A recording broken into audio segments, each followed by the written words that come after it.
Lombok, Indonesia, a beautiful island located right next to Bali, filled with pristine beaches and unforgettable landscapes.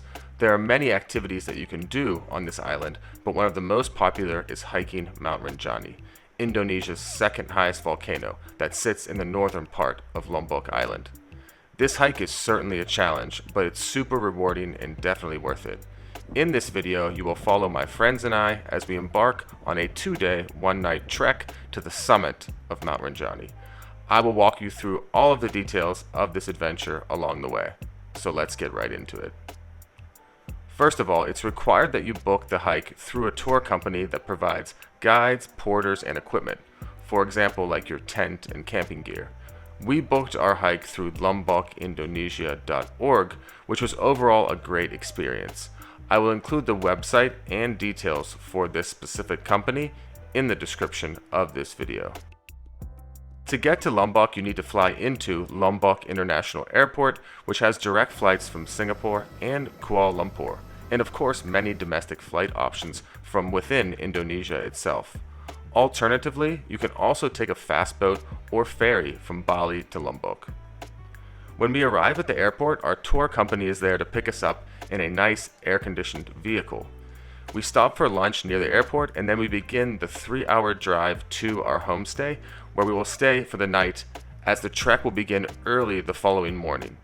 The drive to the homestay is super scenic and gives you a nice introduction to the daily life on Lombok. As we get closer to the homestay, the silhouette of Mount Rinjani appears in the distance, and all of us are nervous and excited for the trek ahead. The homestay itself sits among the rolling hills and rice paddies near the base of Mount Rinjani, and it's a charming place to unwind as you start to prepare for the journey ahead. At night, we meet our guides, and they give us an introduction to the trek and also tell us the details of the route that we will be taking. We're taking the 2-day, 1-night Sembalun Route, which day 1 will consist of hiking from the starting point and stopping at 4 positions or checkpoints before arriving at the crater rim, where we will camp for the night. The next morning, after camping, we will start the hike to the summit around 2 a.m. in hopes to see the sunrise from the top around 5:45 a.m. or so. Do note there are other routes and longer hike options available to book if you're feeling extra adventurous, but in this video I would just be detailing the 2-day, 1-night hike. The accommodation at the homestay was quite comfortable, and here we enjoyed our last hot showers and our last good night's sleep before our journey in the morning. The next morning we wake up at 6:30 a.m. to eat a nice breakfast, and we set off on our 2-day adventure. Our group of 8 people loads into the back of a truck for a breezy ride to the National Parks office, where first you need to get a quick medical checkup to make sure that you are fit and cleared to hike. This checkup consists of a blood pressure and oxygen level reading, and here you also need to pay a small fee to the clinic. But once everyone is medically cleared, we arrive to the National Parks entrance where we begin the hike. 9:10 a.m. at the entrance, getting geared up. We have about 7 hours today for checkpoints. The first section of the hike is dry, dusty, and hot. The trail meanders through some grassy farmland where groups of cows are grazing. Make sure not to step in one of the big piles of poop along the trail. The path then moves through a portion of forest that is shady, and the trail here is generally well maintained. This part of the hike is relatively flat with some small hills up and down. It's a good way to get accustomed to carrying your equipment, the weather, and the altitude. After about 1 hour and 3.7 km, we reach position 1, where we take a short break before moving on. Position 1, about 3.7 km up so far. Morale is good. Morale's good. We start off from position 1 in good spirits and at a pretty quick pace. The weather is still warm and landscape is fairly flat, with a dusty dirt path and grassy fields all around us. After about 35 minutes, we reach position 2, where we take a break and have lunch. At this checkpoint, there's a wooden house and a bunch of covered pavilions where all the hikers can sit down and take a rest. I have so much respect for the porters who not only carry all the camping equipment and food, but also cook the meals for us during the journey, and they do it all while wearing flip-flops. These guys were seriously impressive, and the lunch was pretty great too. This gave us sufficient energy for the hardest part of day 1, which is the next few sections. Position 2, getting some food, having a break, regrouping. As we are ready to set off from position 2, heavy clouds start to roll in super quickly and the sky gets gloomy. The hike continues, and before we know it, we experience the first real challenge of the trek, an absolute downpour that lasts nearly an hour. The biggest concern was not just getting wet, but keeping all of our gear dry for the next day. If you're attempting this hike during November or December, which is the start of the rainy season, I highly recommend bringing proper rain gear, which includes a good quality rain jacket or poncho, preferably multiple ponchos, bag covers, and rain-resistant shoes and socks. If you can avoid hiking in these months, it's probably for the best, as this added another element of difficulty to our hike. The terrain during this portion is steeper and rockier than the previous sections, and we needed to slow down quite a bit and be a lot more careful on the slippery surfaces of the rocks. We eventually arrive at position 3 and take some shelter from the rain, which has finally started to slow down a bit. Station 3, super rainy, but we're surviving so far. Hopefully no more rain. So we're on our way to the 4th checkpoint, and the terrain is definitely getting more technical, but overall we're still moving at a great pace. The ground and the rocks are wet, but thankfully the rain has completely stopped at this point. The temperature is slowly getting cooler as the altitude increases to over 2,000 meters.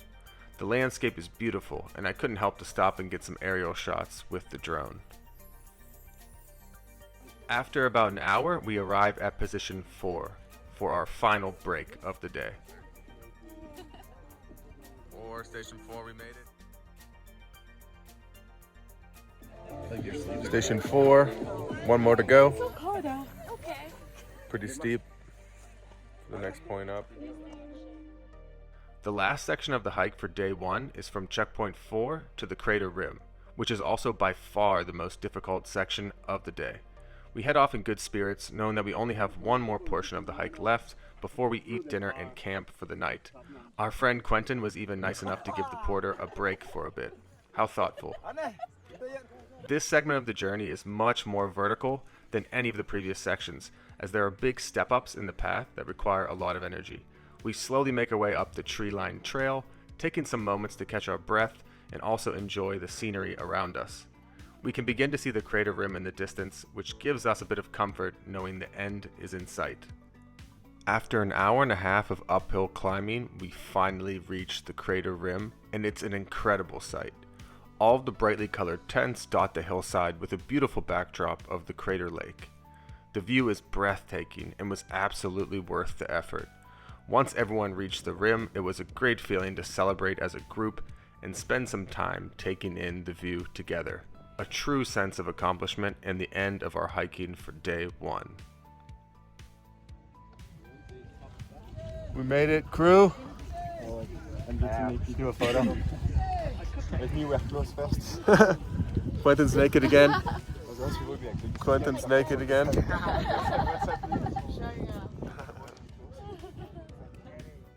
The porters had reached earlier and had set up camp for us, including chairs and a table to sit around. We ate a fried banana snack, and then we had a few hours to unwind, relax, and settle in before dinner. Most of our clothes for day 2 were still soaked from the rain earlier, so we laid them out in the sunlight in hopes that they would be dry by the next morning. We sat down on the ridge for a while and took in the panoramic views around us.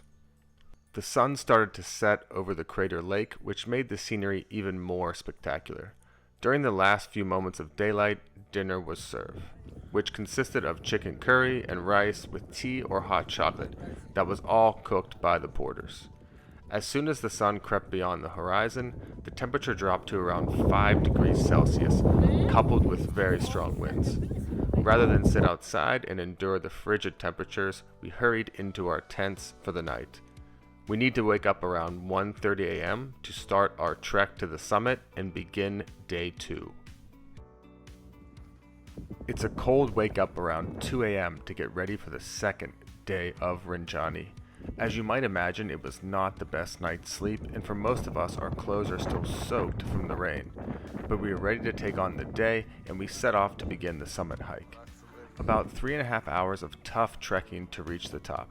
It's super windy, cold, and we are in total darkness to start.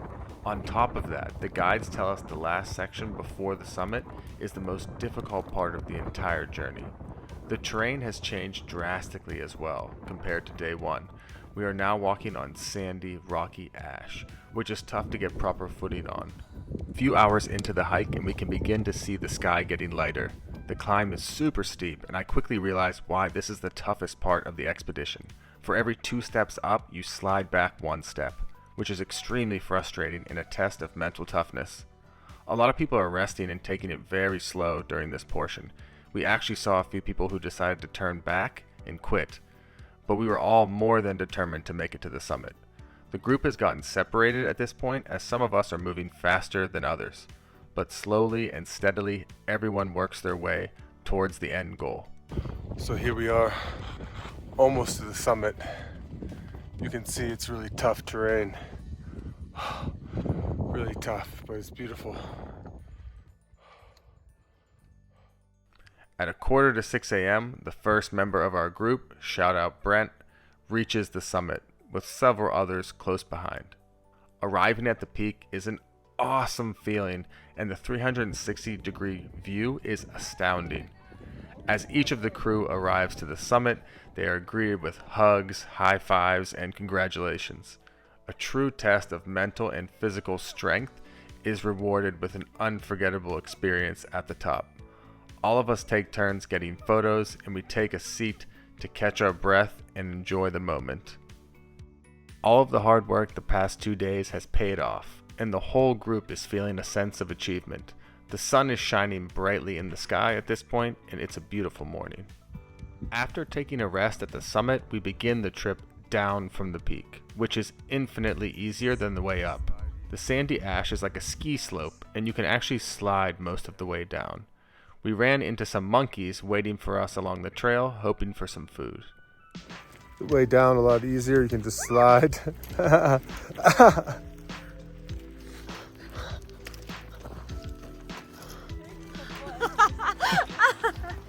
skiing on a volcano.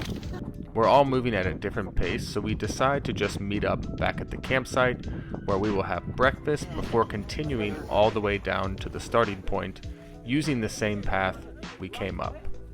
Although the slide from the summit is relatively easy, the trek down is no joke. After more than a day of hiking and minimal sleep, our legs are sore and the constant stepping down is tough on the knees.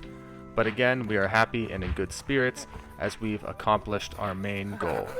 We don't finish the hike without one last challenge from Mount Rinjani, who decides to send us another set of monsoon rains halfway down the mountain.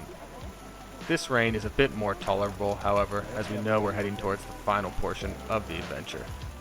We stop for a late lunch at position 2 on the way down and then push on. The last hour of the hike is super chill and passes through the grassy fields, and the cows come out to say goodbye to us. Finally, we arrive to the national park entrance, and it's a bittersweet ending to our Rinjani trek.